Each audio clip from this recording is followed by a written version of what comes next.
Welcome back to the weekly news roundup. Today we're going to be talking privacy, security, one robotic story that was just too good not to cover, and then we have AI overlords, a business, and of course we go to your favorite place and mine. We will be heading to SillyVille. And so today we are going to have a look at these topics. It is a fairly light news week this week because of the other things going on that we are trying not to cover. There's a couple that kind of got close to that, but not enough and not in a way that would be one side versus the other. But let's go ahead and discuss the news. Starting off, half of Americans want the internet to forget about them, but they just don't know how. This is actually getting better because if you go back and do the polls, I think they did the polls from 19 and 2022. Let's see. So as the global percentage of people worry about their personal privacy rose from 30%. Oh, okay. So it's 2022 and 2024. 30% in 2022, 35% in 2024. And so this is a joint collaboration between NordVPN and Incogni, one of the companies that sells a service that opts you out of the data privacy organizations. And what they're going to do is are doing a survey. Now, the survey could be a little bit biased depending on how they do it because this is two companies which are targeted towards folks that want to have better privacy. So it's likely that their answers will lend more towards the privacy focus. However, we are seeing a lot more people focused a lot more on privacy, including some people you might consider more normie.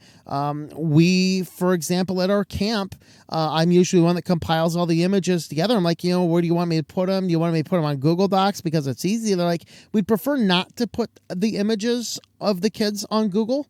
We prefer that they don't go on Google Docs, even if it's on the drive, really, even if it's just a zip file, So even they are much better at that. So I just run it on my own server and provide everybody a link to it. That's easy enough for me. But we are seeing more people focus more on privacy. Now we get interesting bundles like I'm going to use the Tor browser bundle and then log into my Facebook account, which completely defeats the purpose. But hey, you're making the effort. You get A for effort. You get a D for execution, but you get an A for effort. So we just got to teach people how to do the execution right. The biggest battle is that effort. That's the biggest battle. And so this is what they're talking about. And more people are getting concerned about their old social media posts. They're getting concerned about being tracked online. They're getting concerned about the apps they're using and things like this. Now, it's not as far as I would like to see it. Financial information, they said, tops the top data category, as most people are keen to erase that information, which makes, honestly, in America at least, that makes sense because in America we are very focused on putting on an act of being wealthier than we are. And so because of that, I would see a lot of people want to erase the reality while trying to keep up the image, because you can't keep up the image if the reality is floating around for somebody to find. It makes sense to me that one is higher on the list in the United States. This is followed by a third of respondents seeking to remove their old dating and social media profiles, and 31% eager to clean up embarrassing moments uploaded to social media. 38% were concerned about medical history and dating and sex details by 31%. Just do not do it in a Mazda, because apparently Mazda can detect if you're doing it in the car. Anyway, despite all these concerns, though, almost half of Americans say they don't know how to delete their information. The reality is, though, is that in most places we can't. United States lacks comprehensive privacy protections. They do mention California, Colorado, Connecticut have their own privacy laws. I think other ones are coming down. I think Utah was one that they're getting close to discussing them. And ultimately, though, we need some good, solid federal laws about companies. The problem is that most of these laws that we see in the United States, again, are more about informed consent than they are about actual practices of data privacy. And that's the fundamental problem. We need actual laws about data privacy. You may not have this information without very clear written consent. Can't be a line buried in a terms of conditions that you click a button and approve. Okay, that's how we currently do it. And it is all this, it's very much more about informed consent than it is more about actually limiting what is going on. And so that's really what they're talking about. They do talk here about how do you protect your privacy online. Of course, remember that this is an organization put together by a VPN company and a service seeking to remove you from these services. So of course they're going to say use a VPN, which by the way is not a magic bullet. We've done many videos on this channel. A VPN will protect, here's what it will do for you. It will protect your ISP from seeing the things you're doing. However, the VPN company sees everything you're doing. It will protect your IP address from anybody collecting the IP address and tying everything back to you on that. The IP address is not as reliable as it used to be because we have a proliferation of people using the same exact IP addresses. This is why they want you to log in everywhere. They want you to log into your web browser. They want you to log into your Google account. They want you to log into your Facebook account and then surf the web so they can gain a better perspective about who you are in that respect. A VPN company will protect from some of this by hiding your IP address. But if you're logged into your Facebook and your Google account and you're surfing the web, the VPN is virtually useless. They still know who you are. VPN does not help you in that respect. And the VPN company can still see everything you're doing regardless of the IP address. So the VPN is not nearly as good for privacy as many people say it is. It prevents the real IP address from being found, and that's about it. It's not amazingly good otherwise. You should also protect your security, recommending strong passwords, multi-factor authentication, suggesting to use a password manager. These are all fine things, although, again, they sold this multi-factor authentication just about a couple of, this became big only like 2-3 years ago. Like, this is what's going to be the best security. No one can crack this. And we find it super easy to crack. So this is nothing new. Password managers are good as long as you're using an offline one is the best approach, and make sure you're using a different password for different accounts. And then, of course, lastly, they throw this one in, delete your data from data broker databases. So this is where Incogni comes in. Of course, there's a few other of these companies. Again, this article is probably more of an ad for the VPN and Incogni than it is anything else, but it is certainly interesting things, and their study is good enough. So do these work? As much as I'm not a huge fan of giving my data to an alleged privacy company so that they can make sure my data is protected, that seems like an oxymoron to me. It actually does turn out that these do work. There was a recent big data breach that released a lot of data from these data brokers, and people who used a service like Incogni, their data was not in that breach. So I'm going to have to consider if I want to rethink my policy on these services specifically, although it would be much better if we had robust data protection laws that would protect me from any data broker having my data at all. That would be a better thing, although I'm not exactly holding my breath. All right, moving on. Is your smartphone being tracked? Here's how to tell. As we had our discussion last night with our supporters off air, if your phone has a battery in it, yes. It's not as simple as that. Of course, that's a fun meme. My phone being Graphene OS is a lot less trackable than your phone if it's running a stock operating system. If you're running an iOS system, you're tracked a little bit less than you are running a stock Android system. Of course, all of them can be tracked on based on the cell pings, which was good. Of course, there was a good article from the Hated one, was it last week, I think, about how he uses his phone without any SIM cards, utilizing airplane mode, never connecting to any form of data sources outside of very quick accesses to public Wi-Fi's and then back off of them. So that was a very compelling video. You should go watch that. But they did mention over here a lot of the factors. This is actually an article put together from a digital forensics consultant who works with people involved in domestic violence to make sure that their exes are not spying on them. Of course, in my book that we've talked about, and we'll actually have a promo for it in this video somewhere, in my book Code Red, one of my stories actually addresses and deals with this factor in a way that you may not even recognize you can do. But I pulled that story from an actual setting inside of Google, that if you have this setting turned on, your friends who have your email and phone number in their contact list in their Google account can track you. Interesting, huh? Did you know that? And so what this article looks at is this person, Rose McDonald, co-founder of Nansen Digital Forensic Services, is walking this woman through a digital safety audit that she provides to victim survivors of family violence, or what we say in the United States here as domestic violence. So what they did here is they looked at a variety of things. Number one, look at those Google and iCloud accounts. Who has access to those? Because you can grant and share permissions to access. Like as a webmaster, I have a Google account that if I have somebody that needs me to look in something on their site or their analytics or search or anything like that, I say, here's the email address that you use for that. Give me admin access through this. I never need your password. I log into my system and I have access to all your stuff. And it's not all your stuff, it's the stuff you grant me access to. Unfortunately, some crazy abusive people who might set your phone up, if they're crazy like that, might set it up so that they can spy on where you are at all times. Also, though, you have to be careful of the specific apps that you're using. It's not all just spyware. They actually say that they don't find a lot of the spyware type stuff that buries deep inside. That's very rare. Most of these settings are just settings inside your Google account or settings inside of other basic apps that you are aware of that you're using. You just don't know of the consequences it has.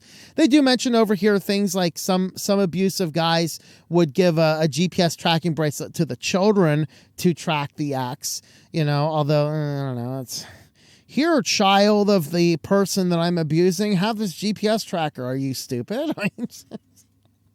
But then, of course, she says, I thought he was being a nice guy. This is the case of abusers setting up your phone for you because, I just don't know how to do it. And so the guy sets it up, and now he sets it up and has access to all of your data. So these are all questions that need to be addressed. And so this was a very nice article. Of course, all of our articles are, find the link to the website in the description below, and you can find all of these articles. This is worth reading to see all the various things that they're doing, which is a lot more about the apps you're already using and you're using than any weird covert stuff installed on your phone. And speaking of weird stuff that you're already using and you probably shouldn't be, Stavia is back in the news again. This report had come out actually a few years ago, and apparently nobody learned their lesson, so history has turned itself back around and is once again in the news for once again being used to locate the world's most powerful people. Now, Joe Biden... I'll resist any fun jokes. All right, let's get this apolitical. Joe Biden himself is not using a running app, and Donald Trump is not using a running app. Kamala Harris is not using a running app. But who is using the running app? Who is it that is associated with all of these powerful people who need to constantly be in shape? Well, those Secret Service and bodyguards that they have around them. Many of them are using these apps. And the problem is that Strava is an app that... it is effectively a social media for runners. So you think of all the crazy neurotic thing on Facebook, add to that a dose of one-upping your nebulous list of friends you've never actually met with how far you jogged today. That is Stavia. And it produces this social network that anybody that you have friended or has friended you can see all your running data, which includes your GPS data. And so utilizing the Stavia service, which many people apparently do in this industry, they're all getting out there, they're running, the app reports all the stuff back. They can check and track all their progress and things like that. They're just like, oh, you look at how buff I am, guys. Well, many of these guys, they have their solid profiles right online. And so where was the actual report here? I think the actual report was this one here, which is paywalled, unfortunately, but I think using our reader mode, we can get a little bit further in the article. What they actually found is just by utilizing the app and just friending a few of these guys, they were actually able to track down several Secret Service agents. So they identified 26 Secret Service agents were easily able to find their private home addresses of 12 of them. Viewing the content may result in the use of cookies by third-party operator hosting it because the choices you have made regarding the use of cookies say, we have blocked the content you wish to access, must accept third parties. Okay. Basically, and we can't get any more further down there. So the gist of this is that they get into the Stavia app, they friend these guys, and these guys all have public profiles on the app, and they can click in and they can see where their information is. Well, then you get a collection of all these guys, like 4 or 5 of them, all in this one location that's at a bizarre location. Well, that's the location of the world power leader that they're protecting at the time. And so using the Stavia data, they can go in and they can do all that kind of stuff there. So that's kind of what this article was looking at. The app was from 2009. I think we've actually covered it on the channel before. It uses the GPS data to track your activities, popular among cyclists and runners who record the activity and then share it with a community. They were actually able to detect several Secret Service agents and figure out where they were. This was also the app, I think this is the context we talked about it. A student found it had mapped U.S. bases in Syria and Afghanistan, as well as the Royal Navy's Foslan base. Another security flaw in 2022 revealed the identities and movements of security personnel at military bases in Israel. So then, of course, it just keeps going on. So then Singapore rent-a-runners hit the news by offering a service whereby they logged onto onto other people's IDs and did runs for them and charged by the kilometer. That's weird. I don't know if you're trying to obscure stuff or just trying to make it look like you're more fit than you are, right? Think of that. You are so mentally incapacitated, you have to pay somebody to run on your app so that you can impress the followers that you don't actually know in real life. I don't know. But the app was effectively used to de-anonymize people, and that is certainly an issue, especially when all these Secret Service guys are utilizing these things. Now, of course, they may not have that phone or device with them at the specific time, but having a Secret Service agent's home location in the public knowledge, that is a security risk. We have to keep that in mind. So be careful of these stupid apps, and don't use an app that has to connect to your phone, and don't be as impressed that you can track all this data and show all your buddies. I got news for you. They don't really care. That's my thoughts. All right, with that, we're going to move on over to security news next. So we have 2 security news articles here. This one is a spoof from Eventbright. So this is an upcoming phishing thing. We've seen this being done in some of the cloud service systems. This one, we are spoofing Eventbright to lure in phishing victims. So the problem is that Eventbright allows people to create an account with minimal information and then allows you to create effective events and then start sending out emails. And they actually say down here, one of the most terrifying things is the emails that it goes out are directly from a no reply at Eventbright. And so you can't see exactly who's sending it. It completely anonymizes them, and you can't reply back to it. And it looks extraordinarily legit, especially if you use Eventbright regularly or you're looking for certain things. So what the scammers will do is they'll get in, create an account that is going to mimic other popular accounts. So they said here, these scammers are setting up reputable brands like Qantas, the toll collection system Brobiz, a web hosting platform One, DHL, Energy Australia, Quasar Post. So they're able to create these, and then they can effectively create or spoof events from actual real organizations, and then, utilizing, of course, leaked emails, send out information based on who they know will be interested, and the people will get the email directly from Eventbright, not from some scammer, so it's a completely legitimate email. It's just seeking to scam their information. And so That's what they're doing with Eventbright, so be aware of that. That's what it says down here at the bottom. What makes the phishing campaign particularly dangerous is the fact that all emails are sent from noreply@events.eventbrite.com domain, a trusted name that also makes it through spam email filters. Isn't that exciting? This one's a little terrifying. A new version of Android malware fake call redirects bank calls to scammers. This is an update on an old piece of malware. So the older one would display a fake number on an otherwise legitimately looking bank. What this one actually does is you get this malware installed, usually by downloading a software. You install it, and then you set this as the default caller, which works as a caller most of the time, but it's designed to look for the bank phone numbers that it has programmed in. And when you're dialing one of those, it redirects your phone call to a scammer who knows you're calling a bank. So the scammer, hello, this is Abu Jafar from Bank One. How may I help you?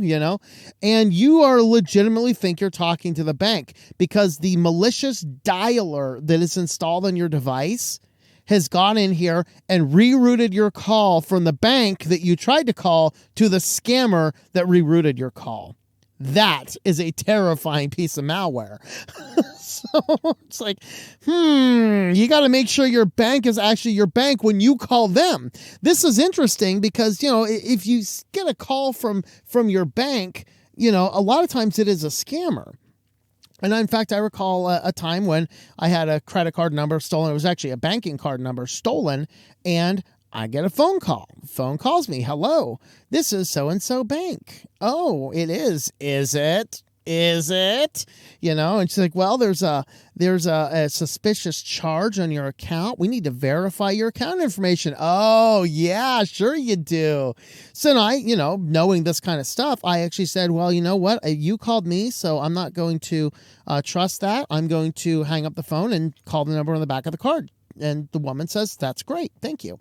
And so I hang up the phone. I call the card back on the number on the back of the card, call them up, and verify everything with them. And indeed, the bank was actually calling me.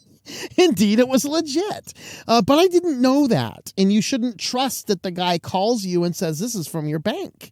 We need to verify your information. And then you give them all this information, and now they have all this information to verify your bank account, And so I end up verifying everything, and indeed it was a legit issue, and we got it resolved, and I got a new card, and so that's the thing. Well, now it's to the point I can't even confidently call my bank anymore.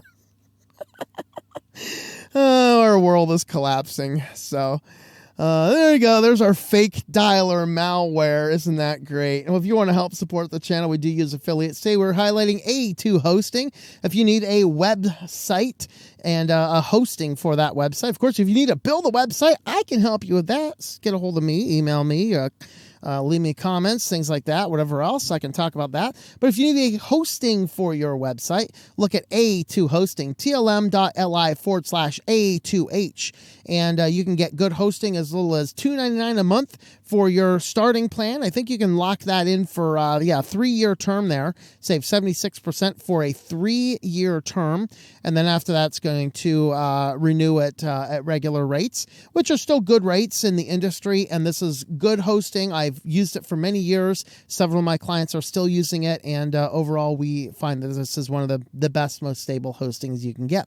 So A2 hosting, tlm.li/A2H. And with that, I think we have, do I have my robotics news? Yes, we have a robotics story next. They said it was never going to happen, folks. They're like, this will never happen. We are not going to ever use AI or robotics for using military weapons. Yeah, U.S. Army is now testing a new AI-powered robot dog armed with a high-power rifle. Now, to be fair, China's working on this. Iraq is working on this. Russia's working on this. So pretty soon, folks, we're just going to live in this crazy dark society. We're all going to be inside while robotic AI-powered robotic dogs are roaming around with machine guns, shooting at anything that moves. We are literally entering the realm of Terminator, folks. Now, they say that this particular dog up here is specifically designed for drones because, of course, people are using drones in battle. And so this particular dog is designed to look for the drones. So it goes out and it just has a scanner system. It can see the drone, focus in on it, and then it blows it out of the sky. This is equipped with an AR-15 and M16 rifles. It's able to detect and engage in aerial targets. So the test in Saudi Arabia, reported on military.com, as part of the broader effort to develop and deploy effective anti-drone systems. As drones become more prevalent in warfare, I mean, what happens when people become more prevalent in warfare? We are going to have to deploy these things on anti-people systems. I mean, what is the next logical step here, folks? So the footage released by the Army shows the robotic dog in action targeting drones with precision thanks to its electrical optical targeting system engraved with the words Lone Wolf, the same that used the recent Army hard kill operations. So there you have it, guys. We now have robotic dogs armed with AR-15s using AI-powered roaming through the rounds, shooting stuff out of the sky. Well, guys, society was really nice while we knew it, didn't it? It was so beautiful. Wasn't society great? Well, let's have a look over at AI news next. First up in AI, Google preps Jarvis, of course, based on Iron Man. Yes, indeed. You'll see a bunch of morons running around saying, "Hey, Jarvis, show me some weather apps." Pretty soon, we're going to have a bunch of people pretending to be Iron Man with, big fat bellies hanging out, pretending to be super cool. "Hey, Jarvis, buy me that soda can." Snap a photo of a soda can. "Jarvis, buy me a case of this stuff." "Yes, sir, I'll do that right away, sir." All right. Now, at the reality, what this guy is, we talked in our video on Wednesday about Microsoft's AI agents. This is exactly what this is.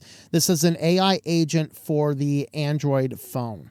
It's the same exact principle. So effectively, they're creating an AI system embedded with the phone that allows you to do simple tasks. So the AI can purchase products for you. You can tell exactly that. You could show the thing a picture and be like, "Order me a case of this."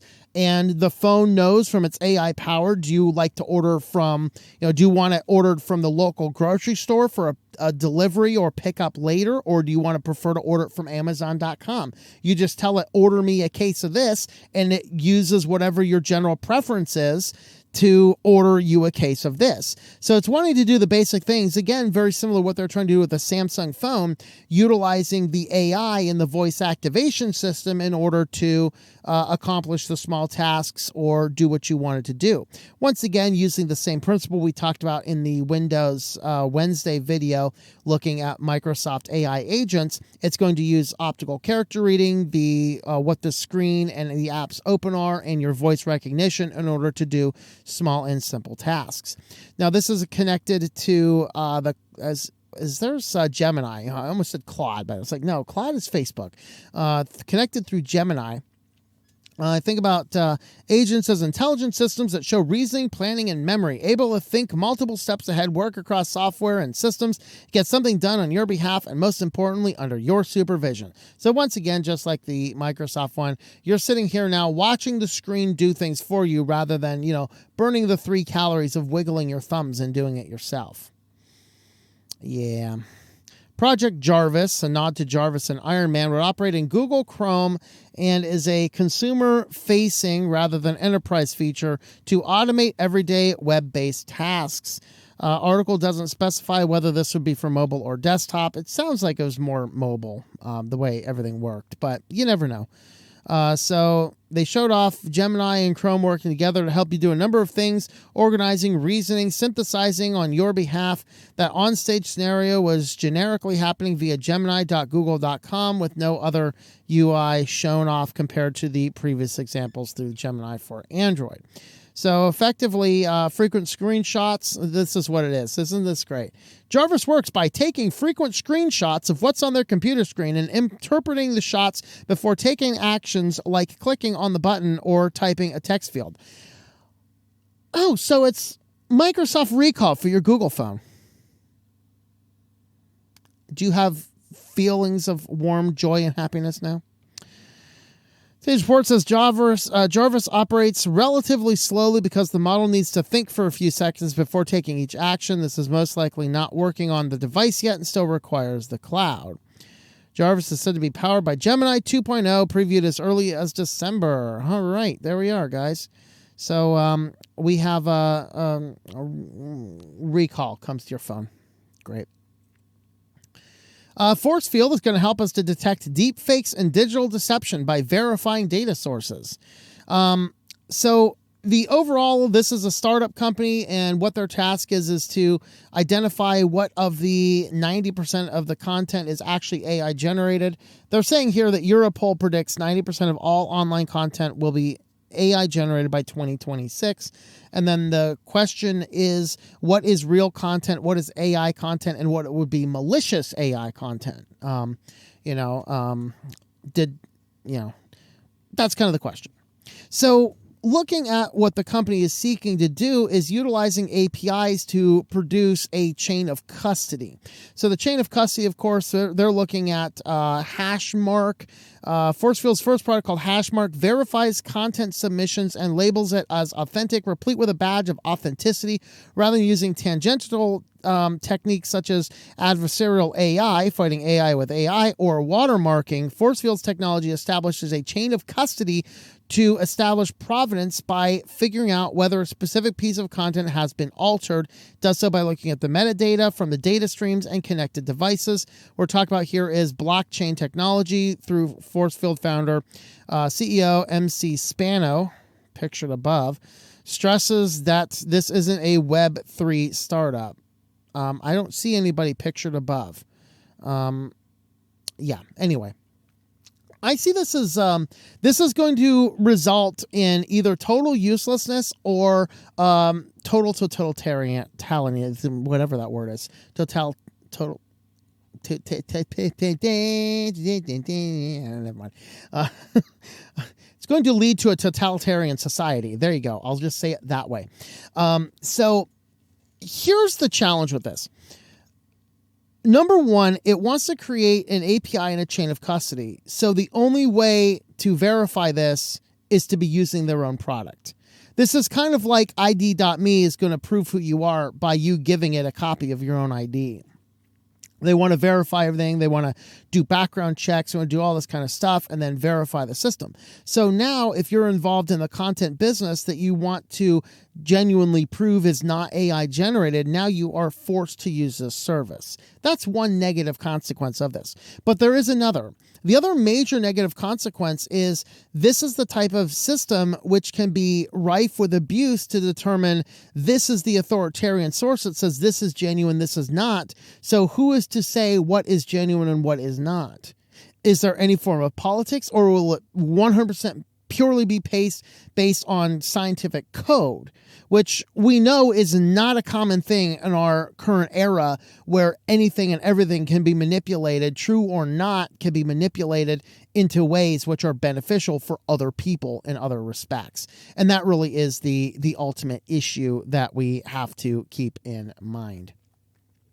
So I'm not seeing this as necessarily a good thing.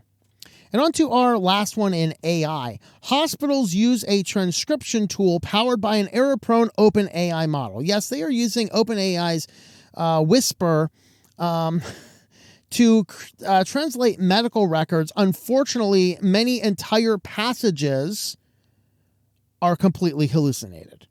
So if you're talking to it regularly, it does a good job of transcribing the medical notes and maybe even adding a few things to perfect the text, whatever it happens to be.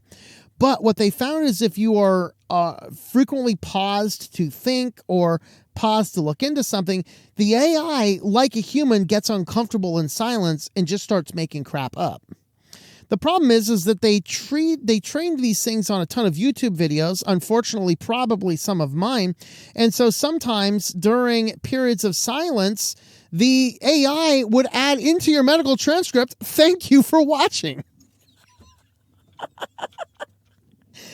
All right, you can see on the screen here that we have a sarcoma formulating down here. "Thank you for watching." Not the message you want to send in your medical transcripts, folks. This should be SillyVille, but it's not, unfortunately. So they're using this LLM in order to basically make the medical facture working slightly faster. But there are a lot of hallucinations in here. And so this raises some very dangerous and serious questions about basically about how good and how functional, how useful these things are. So I don't know. There's our thoughts on that. I'm not into that. Not into that in the slightest. But anyway, let's go ahead and move on. We'll have a look at our business news next. First up in business news, we have an update to the Bitwarden situation we talked about last week. Of course, the basic concerns is there was the SDK package in there that it was called the SDK internal, which was a dependency for packaging this anywhere that you were running the compile. And the challenge with this is that this is a non-GPL license. It's under the Bitwarden license, which is effectively proprietary, preventing you from utilizing this particular piece of software for anything other than a direct Bitwarden connection. And that really was what the challenge was. Now, they had said that, this is a bug for a while, and they kind of ignored the bug for a while until the entire internet blew up about them saying, if this is a bug, fix it. They're like, all right, wait, we fixed it. So once again, guys, the squeaky wheel gets oiled. Okay, so when the whole world come out and starts questioning, is Bitwarden really open source? That's what it took for them to get back and fix this. So as it stands now, you can still compile this with or without the SDK SDK code. If you want to, they said even if they are requiring it down the road, they will also have a version that does not require it. So you will always have an open source version of a Bitwarden client that's full GPL. They have the other one utilizing the SDK internal. That one is specifically to communicate explicitly with the Bitwarden system without any in-between stuff. And that one is proprietary. And once again, this is why I don't use Bitwarden. I stick to KeyPass XC. I do not want any system where my passwords are online, particularly if their generally preferenced way to do some of this stuff is by using a piece of proprietary software that is interfacing your client to the database system. That is a red flag. However, they did address the concern that you can now compile this under a pure GPL so that it is it has relieved its issue of not being open source compliant. So good job to Bitwarden for fixing that. I'm still not going to use it. I prefer KeyPass XC. And on to our last topic here in business news. This was a TikTok trend that was going around a few weeks ago. I remember seeing it. People would go into your bank and they would write themselves a check, deposit in the ATM, and then be able to withdraw it. So people were running around in cars showing hundreds of thousands of dollars that they just got from their ATM hack on the viral TikTok trend. Now, what this had to do with is some of the banks will, when you go and deposits, like I think all my banks I currently have right now, if I go into the ATM and make a deposit, I cannot make any withdrawals on those funds right away. I had a bank account before that at one period of time, I could go in and I could withdraw up to $100 against the check immediately. So there were options where I could go in and take some money back out. And of course, if the check wasn't good, I'd have to pay all that back. Now, what was it? The hinge pin of this particular viral glitch, and they said it was a glitch. It was, the programmers should not have done this, where it wasn't like, okay, you're depositing a check, you can pull up to $100 out to minimize the potential losses. No, they just said whatever the amount is in there, you can immediately withdraw all of it. So people were writing up to the machines, doing hundreds of thousands of dollars of checks, depositing them, and then withdrawing from the machine immediately hundreds and thousands of dollars. Now, the challenge is if you do this on what is otherwise a legitimate check and it bounces for some reason, you need to pay about the bounce check fee, and then you would need to make sure that the account is back in good standing, but it's an understandable thing, whatever else. But if you write a check to yourself for $100,000 and you know it's not a good check, you're just doing it for a viral glitch, and you deposit knowingly a bad $100,000 check into an ATM to withdraw $100,000 in cash from the ATM, we are not into the realm of accidentally making a mistake. We are in the realm of actual check fraud, which is a felony that will land you in jail. So after this trend going out, there was another trend of TikTok videos of people going, look at my bank balance, it's super negative. How could this happen? Thinking that somehow suggesting depositing a fake check into your account would actually magically make money appear. But I guess in a world where postmodernism has been pushed to its nth degree, that people declare they're a woman just because they declare they're a woman, whatever that means, maybe it makes sense inside of their heads that throwing a $100,000 piece of fake paper into a bank is going to make $100,000 appear, and the bank isn't going to have actual objective accounting standards to account for the potential loss. So not only is the bank balances going super negative and people are going to be paying massive amounts of fines to bring those in, the bank is also referring all of the people who did this on their TikTok trends to the local police jurisdictions and charging them for fraud, which is going to send them in jail. So now they're going to have to pay back the bank civilly and then spend a little bit of time criminally because, oh, look, I can deposit a fake check into the bank and get $100,000 out right away. Woohoo, party! Good riddance. How stupid can one be? So that is the trend. In the advice of Steve Leto, who is a YouTube lawyer, if you're not taking his check out, if you were part of this nonsense, as long as you didn't broadcast it and flaunt it to the world, those are the ones that are going to first. Hey, look at the evidence, Your Honor. He specifically showed how to do this and then drove around town with wads of cash hanging out of his hand on TikTok. You know, if you weren't one of those and you're just like, I could really use another $100 to make the bills go, let's do the glitch. And you're negative and you go back to the bank, you'd be like, here's $100 I got for a payday loan. Please don't arrest me. They're probably not going to waste their time on you. Okay. So if you partook in this stupid trend, go make amends with the bank now before they get ready to hand your name over to the police. Trust me, they will work with the ones that will work with them. Okay. So, that's just beautiful though. I love it when TikTok idiots go to jail. It is just beautiful thing. Well, today we are highlighting my new book, Code Red. This is rolling out pretty much anywhere you can buy a book online. Our code there, tlm.li/code red, will land you on our main sales page. You can pick up this you can pick up the book anywhere you can buy books online. We do have it available for here on my publishing website. This is the official publisher site, but we also are populating the links. There are more links available. These were just the ones that were available at the time I put everything together. You can actually see a sample of the book over here. You can see what stories are in there, and you can read the preamble and the first couple pages of the first chapter, see if the book captures you.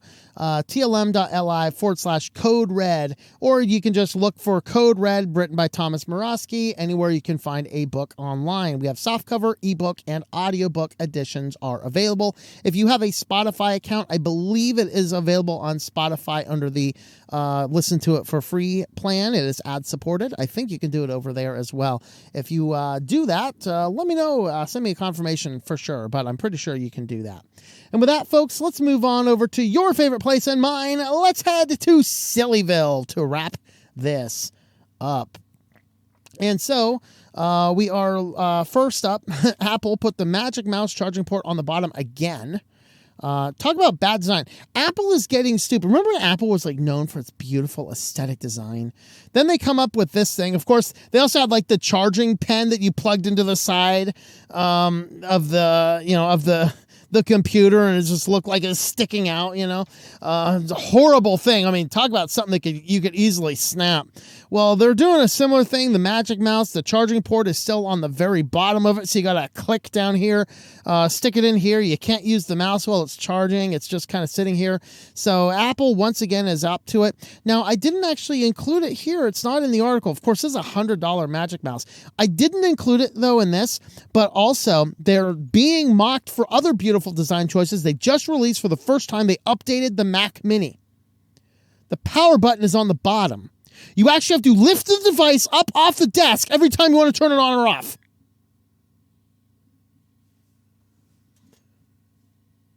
Who in the hell do they have working at Apple right now? What kind of idiots I got a great idea, boss. We're going to put the power button on the bottom of the device. They have to move it every time they want to turn it on. Talking about other crazy people here. Ford CEO drives a Chinese electric vehicle, and people have thoughts. That's right. So Ford is losing billions over EVs. They've actually shut down their what is it, the F-150, is it Thunderbird? Whatever their electric truck line is.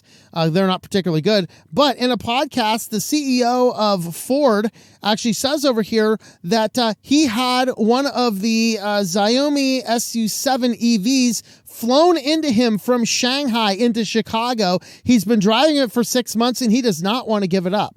So the Ford CEO is running around town with a Chinese EV.